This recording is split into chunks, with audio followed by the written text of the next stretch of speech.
Hello, hello, and welcome to the Color Whisperer Show, where we talk about all things home and healing. And today we're going to talk about healing the planet. Well, a little bit. Um, it's all about being green, and there's so many aspects of being green and what to do. And of course, we've got a lot on global warming that people are talking about. And so today we're going to talk about what does it really mean to be green. And we have a special guest today. Go ahead, Mark. Put in our special guest. It's going to take Mark a second to bring them on.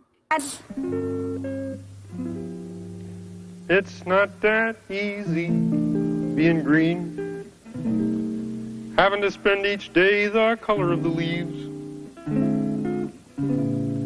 when I think it could be nicer being red or yellow or gold or something much more colorful like that.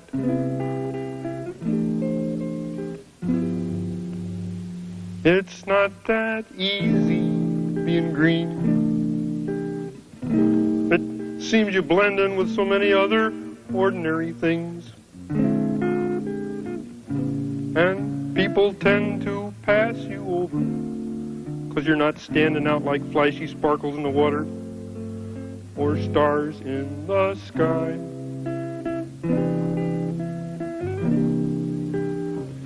But green's the color of spring, and green can be cool and friendly like, and green can be big like an ocean, or important like a mountain, or tall like a tree. When green is all there is to be, it could make you wonder why. But why wonder? Why wonder? I'm green, and it'll do fine. It's beautiful, and I think it's what I want to be.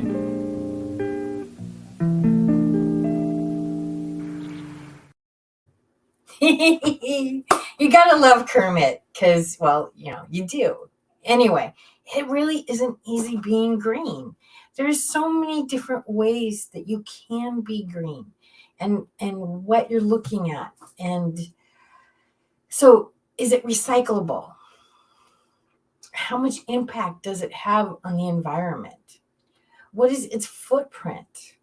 How far away is it? How much does it cost to make? How much does it cost to get to your space? What's the after effect? How much does it cost to dispose of? Does it go back into the earth? Does it leave a lot of toxic chemicals in that process? I was just talking to a contractor today, and we were talking about decks. And you got to have Trex. So there's wood. Trex is very big, very, a lot of people using Trex. And he's got a product that he uses that's made out of aluminum. Still looks like wood. So here's the problems with, and the good and the bad with each of those layers.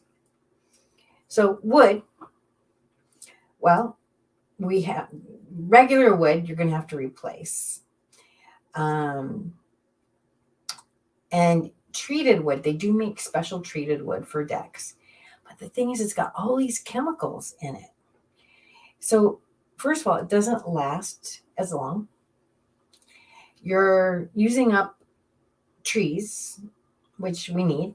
Now, I will tell you that, at least in California and in much of the United States, most things have to come from replenishable forests.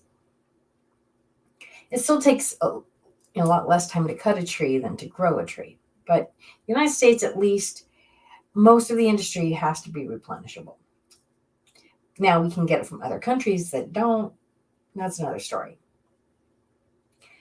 But it's treated with all these chemicals, and they're really bad for the environment. So what happens as the wood decays, there's off gassing, and the chemicals stay, and it gets in our water. And let me come back to water. Oh my gosh, it's so scary. It gets into our water. So all of this stuff that we dump into our water, we think it's clean coming out of the faucet, but it's not. I read an article. So many people, you're not supposed to dump your medicine in the toilet. And even without that, there's so many people on so many medicines. Well, what does a medicine do? It goes in your body. You go through all the digestion and it comes out. Well, our bodies really aren't designed to absorb all of these chemicals. So the chemicals are still there when they come out. Well, where do they go? It goes to a water source, whether it gets dumped in an ocean, a river. It goes to a recycling plant where they are somehow able to, quote unquote, purify it. So there's so much of this in our supply.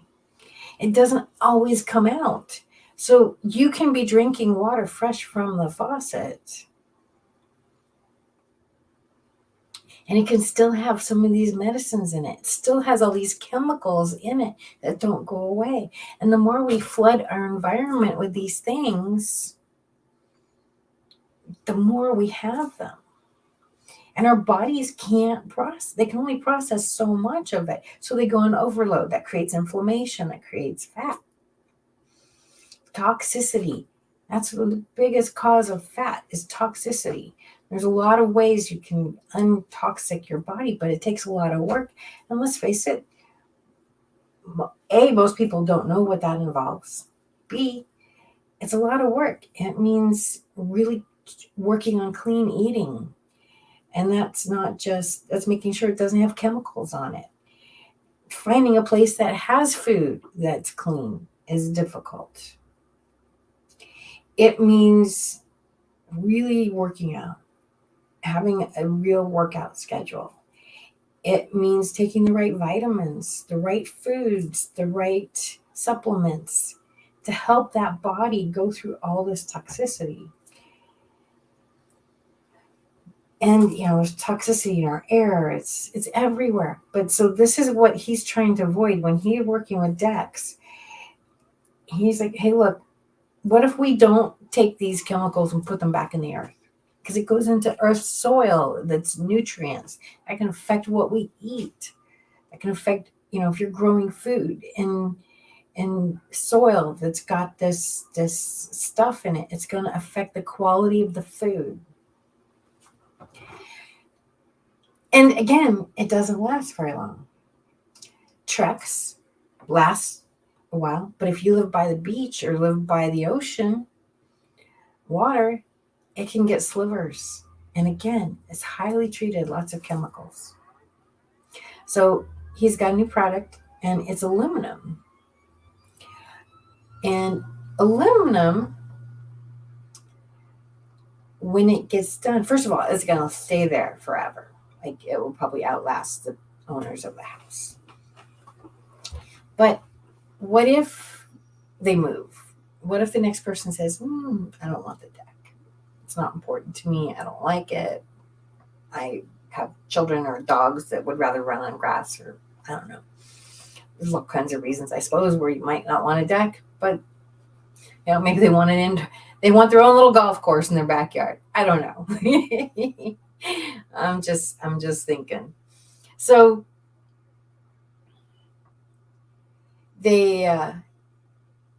but the aluminum can be recycled. So it doesn't go to the landfill. We put so much stuff in the landfill without even thinking about it. And where does it go? A lot of it biodegrades, but a lot of it doesn't. It takes a piece of plastic many, many, many years to biodegrade. A piece of paper, that biodegrades pretty quick. Those pieces of paper is coated with plastic. All these mailers we get, all these labels we get, they got plastic on them. I got one of these things. It's a egg that you use for your laundry, and it's got these little balls that run around. And when I first bought it, I'm like, that's kind of expensive. I forget what it was, 60, 70 bucks, something like that. But you know what? I haven't bought laundry detergent for probably a year and a half from that 60 bucks. And how much have I saved the environment is amazing. How much money I've saved is amazing. Because, I don't even remember what laundry detergent costs right now. But I know I would have spent way more than that in a year and a half for my laundry detergent. And how many cartons didn't go in the landfill because of that? And I kept my clothes clean. So if you're on the fence, if you're looking for this thing, it's really cool. It's natural. It's natural. Your clothes are clean. Now, I don't have kids, and I don't have a messy husband. So, I can't vouch for how it does that. But, I do work around the house every now and then, and, I get, hey, Mark. I had a quick question because you had me thinking as you were talking and everything and get ready to run out. And of course, I'll still be monitoring you during that process. But, every time I try to go out and I try to get all or try to get, I think I'm looking at Purex because they didn't have all. But I was just wondering, since you were talking about laundry, how much of this stuff that they claim is green is actually green? Because I know I was on another friend's show. He's actually out of Malaysia. And one of the gentlemen, I think it was one of the gentlemen out of California, was talking about how a lot of the plastic that we think that we're recycling, we aren't actually recycling because it winds up going to the landfills because we don't recycle as much as we think we recycle. I think it was like 10% of the plastic that we think we are recycling is actually getting recycled because a lot of it winds up going to the landfills both here and in other parts of the world as well. So I just wondered your thoughts around some of these advertisements that claim that they are helping us be more green. I think that a lot of it's advertising. It's like, let's get our money. There is some hemp. You can use hemp to make a plastic type substance. It works the same. There are some green companies that are going more towards that, and they do have some other products that function like plastic but biodegrade faster. And so you have to really do some research. I mean, so there is some out there that does biodegrade faster, but okay, my memory may be wrong, but I read somewhere it takes plastic like 100 years to biodegrade. Right. How much plastic do we use? And I'm sorry, but we went on this kick against plastic straws, and it helps the birds and everything. Okay, turtles. I mean, I'm for that. It's like, but really, the plastic straws is nowhere near close to. We got to work for the environment, but here in California, at least, they don't want us to use paper bags for environmental reasons because we're saving a tree, but we're using plastic bags instead. So, okay, do we cut down a tree which is replenishable and biodegrades, or do we use plastic, which is going to be here for 100 years so I can bring my groceries home? And they want us to use recycled. They want us to use our own bags. Right. They charge us for 10 cents a bag if you want to use one of their bags. And they want us to bring our own bags in. Okay, that's fine. That saves on that layer. But what do you do when you go home and you throw your food away? Where does it go? In a plastic bag. Right. And now I personally use my bags from the grocery store as my trash bags.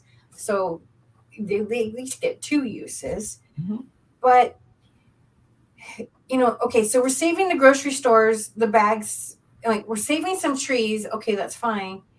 But And if you look at all the products that we sell in the market, now here there's some areas of town where you can get boxed water Oh yeah. instead of water in a plastic bottle. I mean, how many plastic bottles do we go through? And just with the water bottles.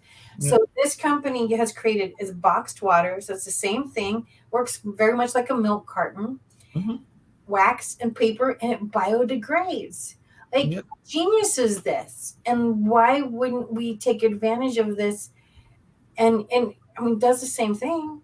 And No, first point too is when you're drinking that plastic water out of the water bottle, when the sun hits it, it takes the sun heats up that bottle. Mhm. It releases chemicals from the plastic into the water that you're now digesting that your body doesn't want. Yeah. And so you're like, I'm gonna get upset here, but Don't get upset because actually, let me give you a lighthearted moment just to make you less upset. But I was watching Cameron, and Cameron did a great job in all of that, talking about how it's not easy being green, and he'd rather be red or purple or some other color sometimes along those lines and everything. But one of the things that I was just thinking about was the straws, because we were using the straws so that we would protect the birds and the turtles and everything else.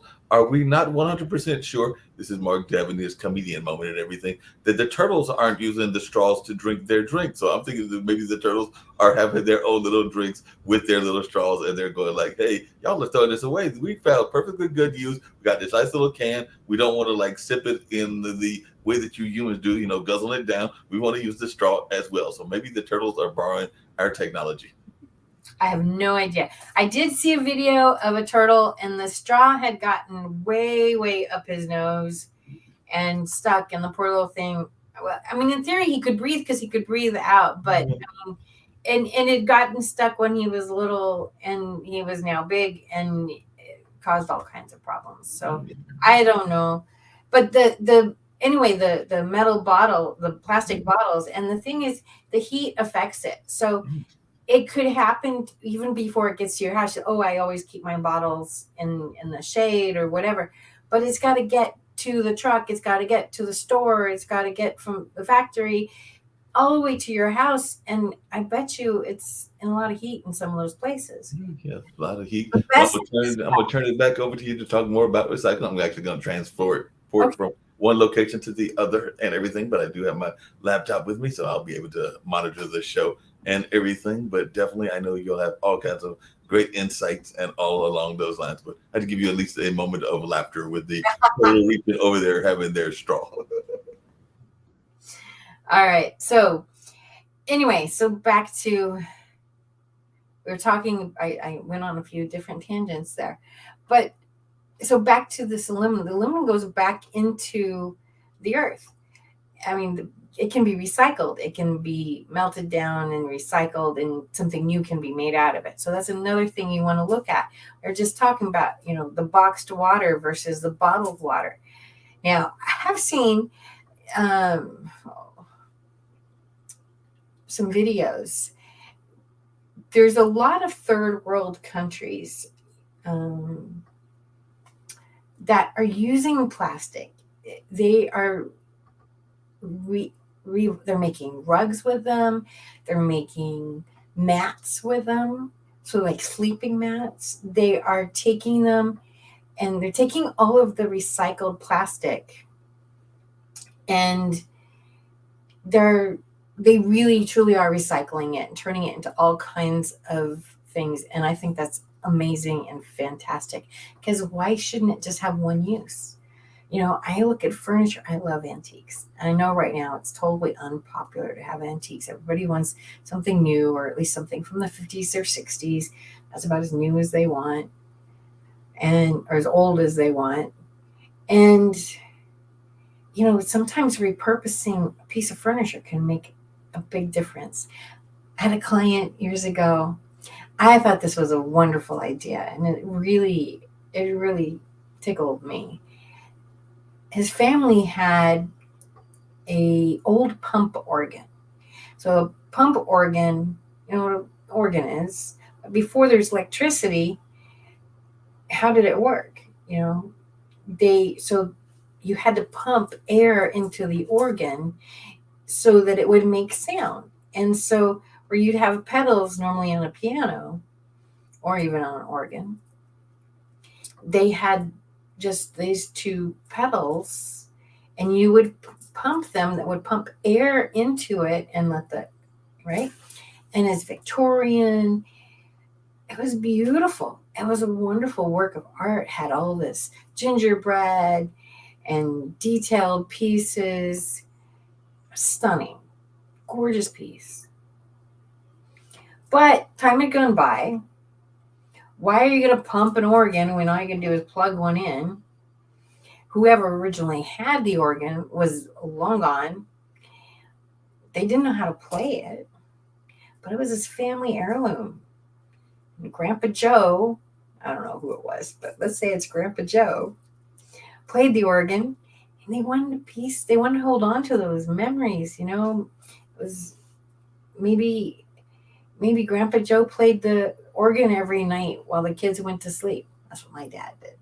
We didn't have a pump organ, though. We had lots of pedals on our organ. But anyway, so how do you hang on to this and honor the piece for what it is? But it's broken. Nobody knows how to play it. Nobody knows how to fix it. Well, maybe somebody does. But even if they spend thousands of dollars trying to find the one person still alive that knows how to fix it, nobody's going to play it. So what did they do? What they did was they brought in a woodworker and they said, make me a bookcase. So he made, not bookcase, but he made an etagere. So it was a small corner piece and had shelves. And he turned all the pieces, all the bric-a-brac, all the gingerbread, into a very pretty, but still understated, etagere. What a great way to repurpose that and not let it die. So we have to really look at our trash and where is it going and what's doing. And, oh, Mark, we kind of got distracted. We do that once in a while. You asked about the recycling and are all the bottles recycled? And here's another ugly truth. Not all of our recycling stuff is actually recycled. So we put it in recycled bins, but all the recycling doesn't always get recycled when it goes to the recycling center. Sometimes it all goes in the same spot. I remember years ago, my dad was always up with the trash man. They were friends, I guess. They saw each other, they waved, hey. He's like, hey, occasionally he'd have a little extra trash. He's like, hey, you'd be out there when the guy came by, and he's like, hey, I got a few extra trash. Do you think you can take it? And the guy's like, yeah, sure, I'll do it. Didn't do it every week, but once or twice a year, it's like, hey, I got an extra bag or two. Can you? Yeah, okay. But they talked to him, or they, guy talk, do what guys do at 5 o'clock in the morning. So,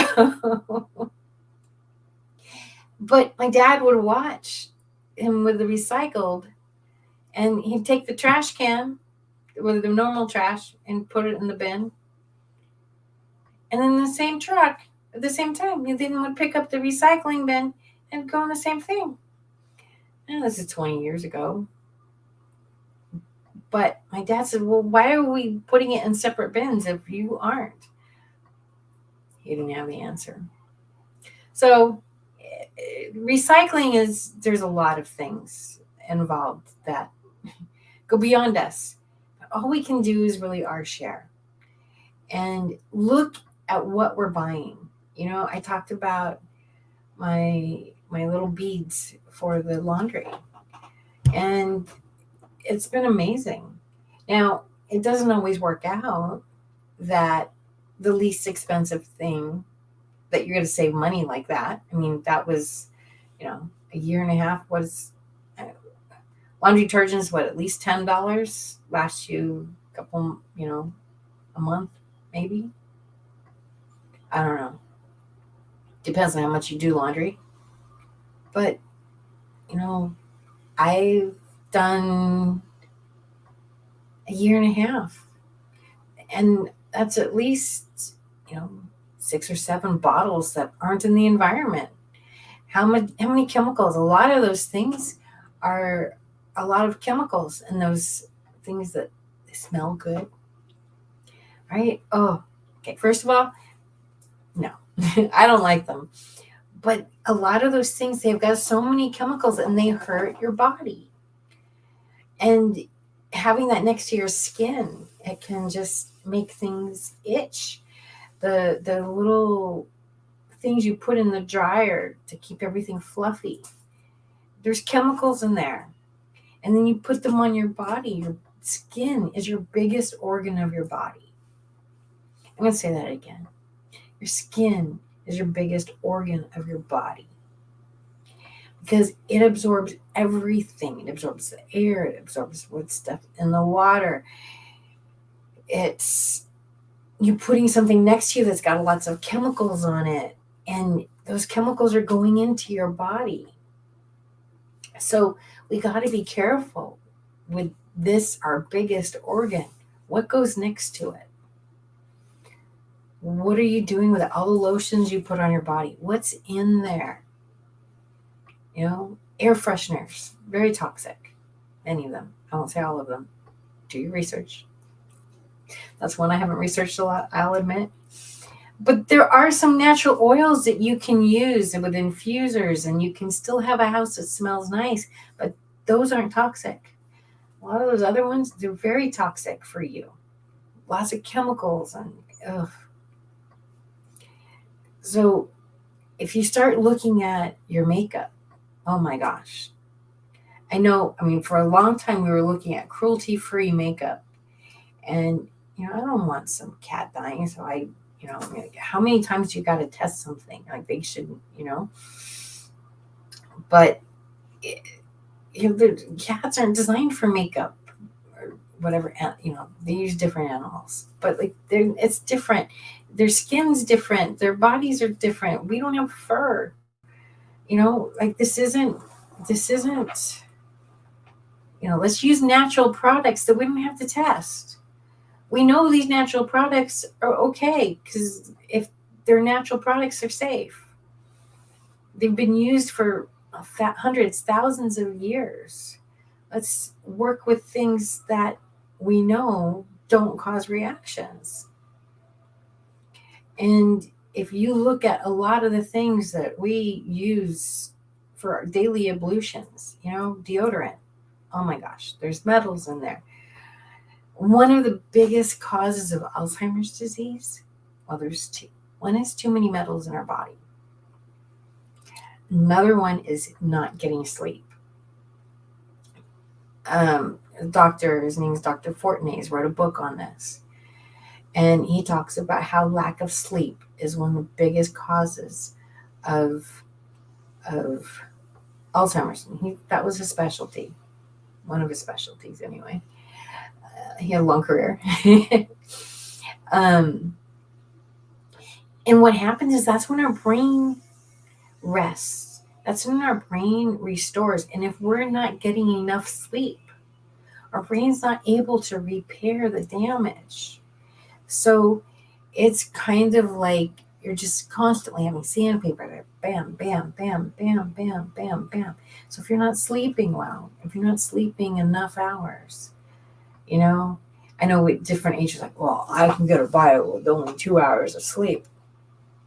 No, that's not good for you. Maybe you can once in a while. When we have kids, baby wakes up and, you kind of got to do stuff like that.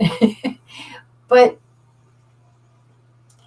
to do that on a regular basis, you're not letting the brain cells repair themselves. And they need to do that in order to keep your brain healthy. And then the other thing is heavy metals. Well, where do we get heavy metals?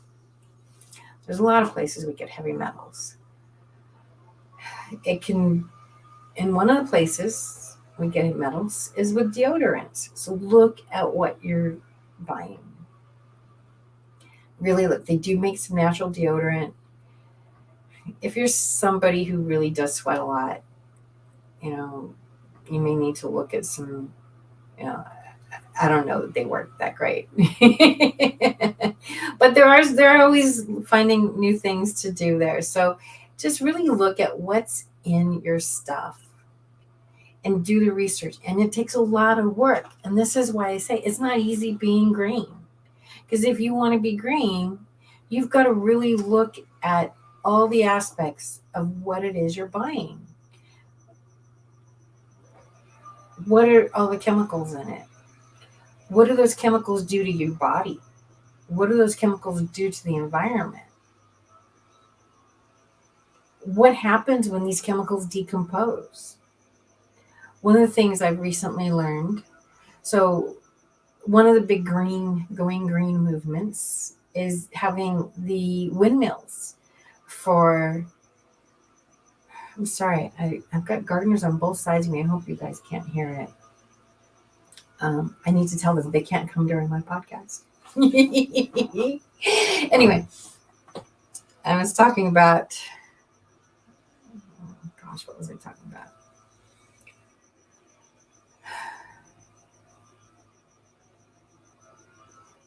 Metals. You got to look at what's in your stuff and do the research. And most people, let's face it, we don't have time, or we're busy, or we're focusing on other things. And just going to the grocery store and looking, pick up something, even some of these health food things, these things they tell you, oh, there's nothing. But then when you start reading the ingredients, it's not healthy. So if you're going to start doing a home remodel, you walk into living spaces. Now, here's a really dirty, rotten secret. Now, I don't know if it's a secret as much. Some of these big box stores, places like Living Spaces, Pottery Barn, all these other big stores that you're used to going to buy furniture at. So they can buy furniture made anywhere in the world and sell it. No problem. That's how you get some of the stuff that's made cheaply. Some of the stuff is very reasonably priced, as it's not made here. There are chemicals that other countries can use that we can't. Now, if you go to an upholsterer, especially if you go to an upholsterer in a state like California, I can only speak for California. I don't know the rest of the states, but I do know California. In California, anything made in California has very strict OSHA guidelines and green elements that have to be adhered to. So one of them is it has to be sustainable wood. It has to be a replenishable forest. There's a limit to the chemicals that can be used. There's very, very strict guidelines to make sure that it fits.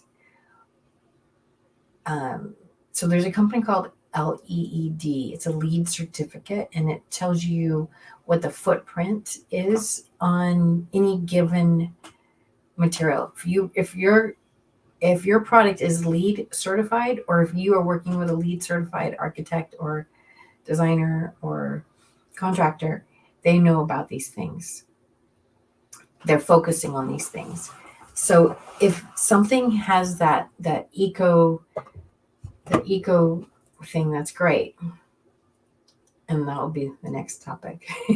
So you want to look for that, because that'll tell you how big of an imprint it leaves. You do have to even do research into that. Okay, let's go back. So you want to look for that. But when you're buying at these stores that are national stores or even international stores, They don't have to follow those rules. So if you walk into living spaces and say, oh, is this LEED certified? I'm just picking on living spaces. I don't have anything against them. That's just a story that came to my mind. There's a possibility the person that you're asking that question to doesn't even know what that means because they're not designers. They're salespeople. And so you want to be able to look and ask the right questions. And it's about educating people to ask the right question. And this is how we fight. We fight with our dollar. How do we not buy crap? How do we not buy chemicals that are going to harm our bodies? How do we not buy things that are going to hurt the environment? How do we stand behind the things that have the lesser footprint? So the windmills, great, they create all this energy, but they only last like 8 years. And then they have to be buried. And they create a lot of in the decay, there's a lot of issues. So I'm like, is this really that green? Green mattresses. This is another big one to look at. Okay. Latex. Latex is a good word. You want to look, you've got a lot of mattress companies out there. And there's several different layers of eco-friendly. You think, okay, I'm going to be good for the environment. I want to do a natural bed. You don't want foam. You don't want foam. Foam's got chemicals. You want the natural product. Palm Spring is one. I have a bunch of lists. Let me know. I'll give you a list of good beds. It's not coming to me right off the top of my head. But when you look at each one of these things, there's going to be some kind of eco testing that they've passed. Now, it's like organic. Like they keep changing what organic means. So you got to look at what do those eco testings mean, because there's good, better, and best with those eco testings. So again, Kermit, it's not easy being green. It's a lot of work. You've got to do the research. That's why it's really good to go with somebody who already's done the research, who knows that. You know, a lot of times, oh, I can do it myself. I can do the research. I'm telling you, there's a ton of time that goes into making something green, knowing what green products to use. There's a ton of time. And it's not like you can just go get a few magazines and here's all the answers. You're going to get some of the answers. I worked with a recycled paint company for a while. I came up with their colors. We had a lot of fun. We did a lot of cool things. And so here's another layer, recycled paint. Cool. So all the paint that's unused, they take it. They even take all the dried paint. So if you got paint, don't send it to the landfill. There's people out there that know what to do with it. Bring it, call your local paint store and say, hey, I've got extra paint. What do I do? Some paint stores will take it back because they have the access to these companies, and some will tell you where to bring it. So in California, there's lots of places. So there's one place I worked with, a little city called Irwindale, and you can just drop it off. They have drop-off paint. They'll take all the paint you want. They go find paint, and they clean it, and they get kind of this muddy color, and then they retint it, and then they sell it. Now, some of the paint, they don't even have to retint. They send it to other countries that are so desperate, they don't care what color it is. They paint it over there. They tint it over there. But they take all this, and it's great. They even make rocks for your garden out of the hard paint. So they've got a process where they take all that hard paint that's all dried up and they turn it into rocks. You can't really tell the difference between it and rocks. They're beautiful. So,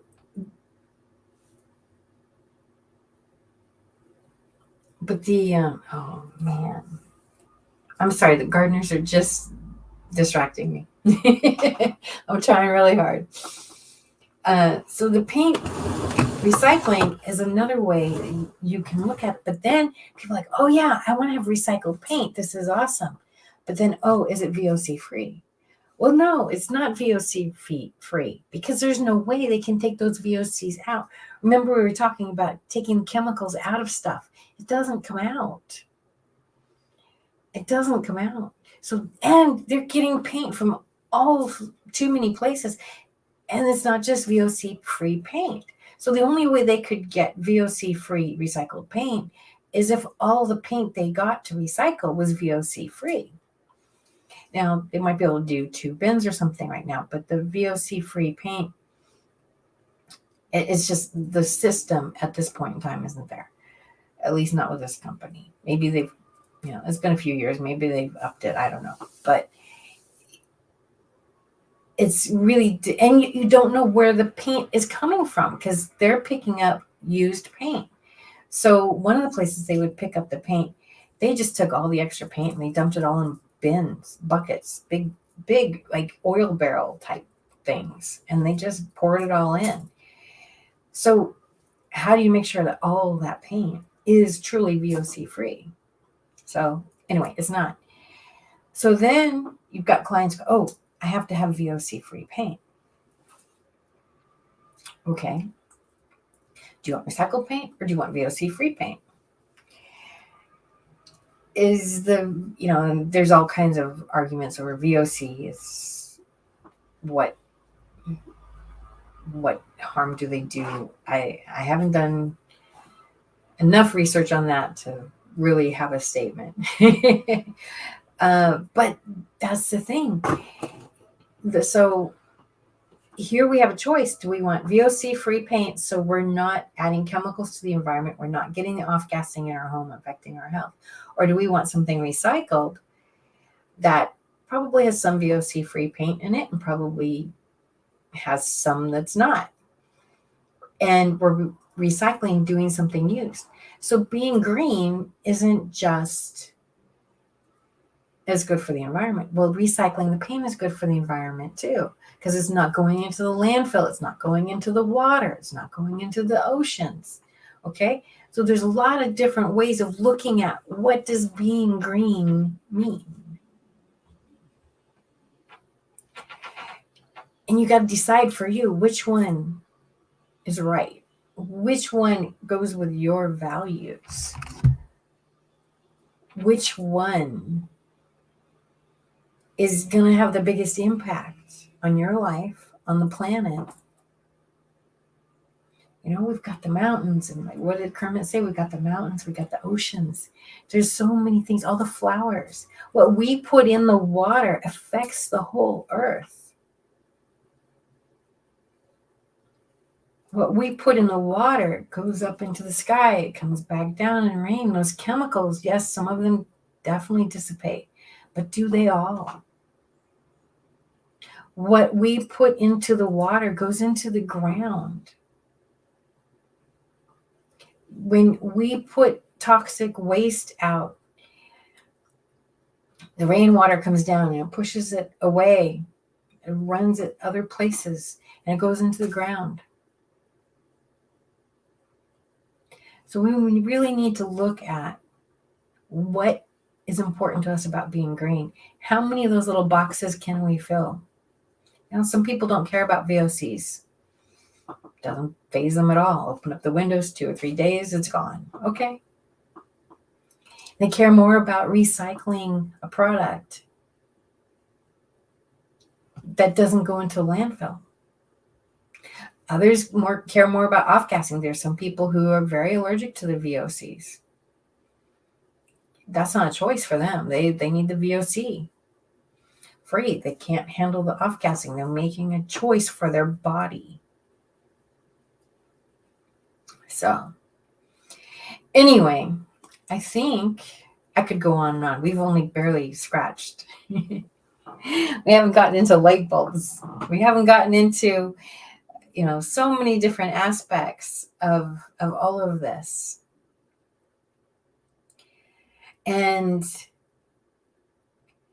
But I've given you a touch. There's a lot of consequences to everything that we do. It's all a ripple effect. When you throw a stone in water, it creates ripples and creates ripples for a long time. And we need to be conscious of what we're doing with that stone. And we get busy, and so much of our lives, the way they work, it's not green. It's not taking into account what's healthy for us as human beings or as the planet. Just go look at the grocery store. How many chemicals are in our food? We're supposed to be eating chemicals. Do you realize most of the stuff in the grocery store didn't exist 100 years ago? Does that make us healthier? How can it? We live longer. I think we are, more city dwellers. I think that's part of it. But I don't know. I don't know if we really do live longer. Maybe we're just got so many preservatives into us, we don't know how to die. I don't know. That's an interesting thought. But look at, what are you using? What's in your cleaners? Are you using natural products? It's amazing what you can clean with vinegar and baking soda, and they're cheap. Vinegar and baking soda can do wonders. It's worked for thousands of years. Are these chemicals so much better? What are the chemicals doing to your body? Look at, when next time you buy something, make a conscious choice. Okay. Maybe, like my little laundry beads. Initially, it was a big expense going out. $60, $70, I think it was. I don't remember. $60 for laundry detergent. Oh, if this doesn't work, I wasted a lot of money. I haven't needed to do anything for it. It's been at least 1.5 years, maybe 2 years since I bought laundry detergent. That's a huge savings. So sometimes with green, the output initially is more. Those aluminum boards I was telling you about, they do look like wood. They're more expensive. However, they last a lot longer.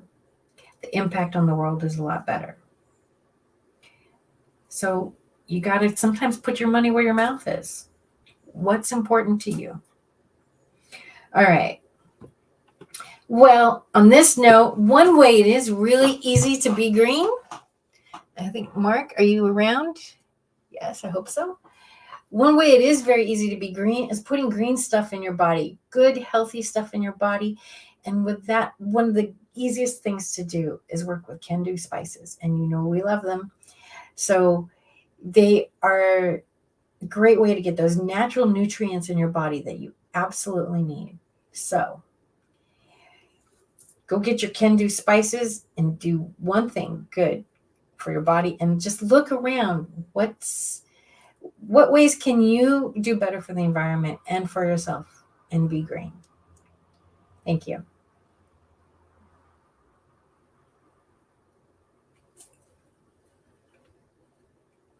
All right. Well, Mark's not there.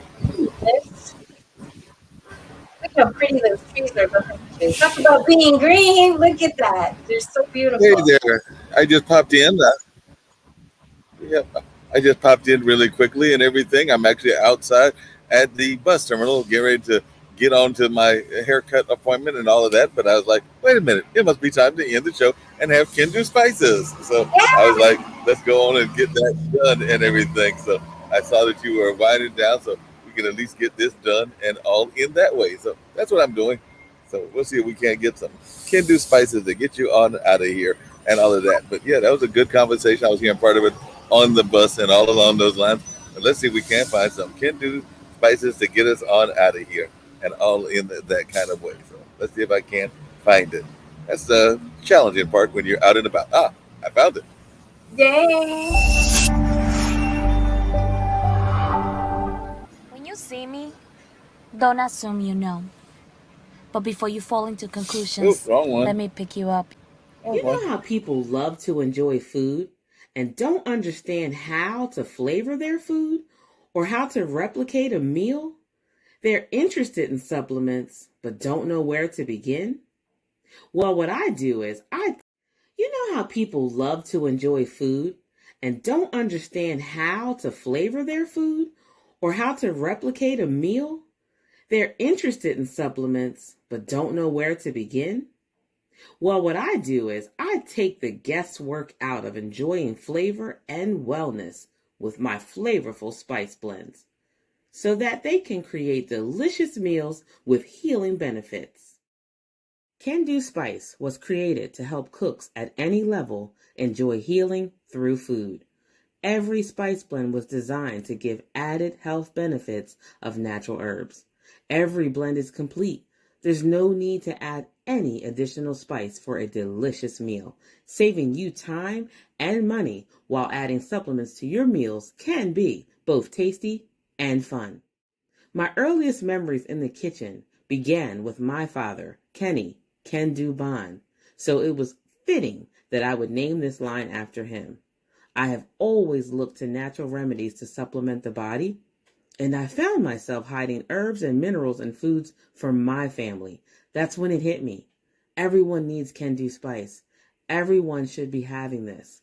It's an exclusive brand for cooks at any level who want to create flavorful dishes with healing benefits that can satisfy the body and soul. Add a little spice to your life. Give Can Do Spice a try.